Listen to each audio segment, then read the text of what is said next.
ಬಿಸಿ ಬಿಸಿ millets ಬಿಸಿ ಬೇಳೆಬಾತ್ ಜೊತೆಗೆ ಬೂಂದಿ ಹಾಕೊಂಡ್ರೆ super ಆಗಿರ್ತೈತಿ.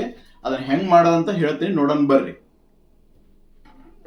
ಮಾಡಕ್ಕೆ 2 ಕಪ್ ಅಳತಿ ಒಳಗಡೆ ನವಣಕ್ಕಿ, ಇದು 6 to 7 hours ನೆನೆಸ್ಕೊಂಡಿನಿ.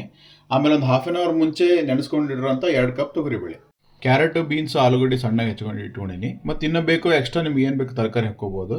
ಆಮೇಲೆ ನೆನೆಸಿಟ್ಕೊಂಡಿರೋಂಥ ಶೇಂಗಾ, ಆಮೇಲೆ ಬಟಾಣಿ, ತೊಗರಿಬೇಳೆ, ನವಣಕ್ಕಿ, ಆಮೇಲೆ ಈ ತರಕಾರಿಗಳು, ಆಮೇಲೆ ಈ ನೆನೆಸಿಟ್ಕೊಂಡಿರೋಂಥ ಶೇಂಗಾ, ಬಟಾಣಿ ಇವನ್ನ ಕುಕ್ಕರ್ ಒಳಗೆ ಬೇಯಿಸ್ಕೊತೀನಿ. ಒಂದು 4 ವಿಸಿಲ್ ಮಾಡ್ಕೊತೀನಿ.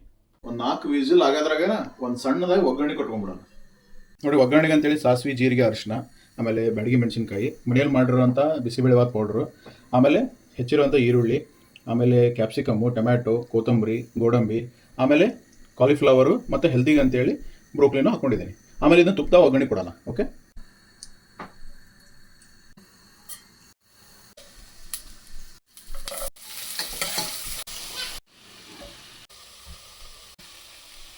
ಈಗ ಒಗ್ಗರಣೆ ಆಲ್ಮೋಸ್ಟ್ ರೆಡಿ ಆಯ್ತು.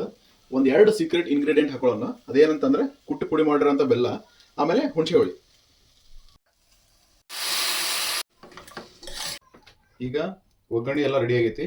ಆಮೇಲೆ ಕುಚ್ಚಿರೋ ನವಣಕ್ಕಿ, ತೊಗರಿಬೇಳೆ ಮತ್ತು ತರಕಾರಿ ಎಲ್ಲ ರೆಡಿ ಆಗೈತಿ. ಈಗ ಇದಕ್ಕೆ ಹಾಕೊಂಡು ಮಿಕ್ಸ್ ಮಾಡ್ಕೊಳ್ಳೋಣ. ಆಮೇಲೆ ಇದು ತಿನ್ನಕ್ಕೆ ರೆಡಿ ಆಗುತ್ತೆ. ಈಗ ಸ್ವಲ್ಪ ನೀರು ಹಾಕೊಂತ ಇದ್ದೀನಿ, ಕನ್ಸಿಸ್ಟೆನ್ಸಿ ಆಗಲಿ ಅಂತೇಳಿ, ತೆಳ್ಳಗಾಗಲಿ ಅಂತ. ಈಗ ಕುದ್ದು ರೆಡಿ ಆಯ್ತು ನೋಡ್ರಿ ನಮ್ಮ ಮಿಲೆಟ್ಸ್ ಬಿಸಿಬೇಳೆಬಾತ್. ಇದನ್ನ ಬುಂದಿ ಜೊತೆ ಇಲ್ಲ ಚಿಪ್ಸ್ ಜೊತೆ ಎಂಜಾಯ್ ಮಾಡ್ರಿ.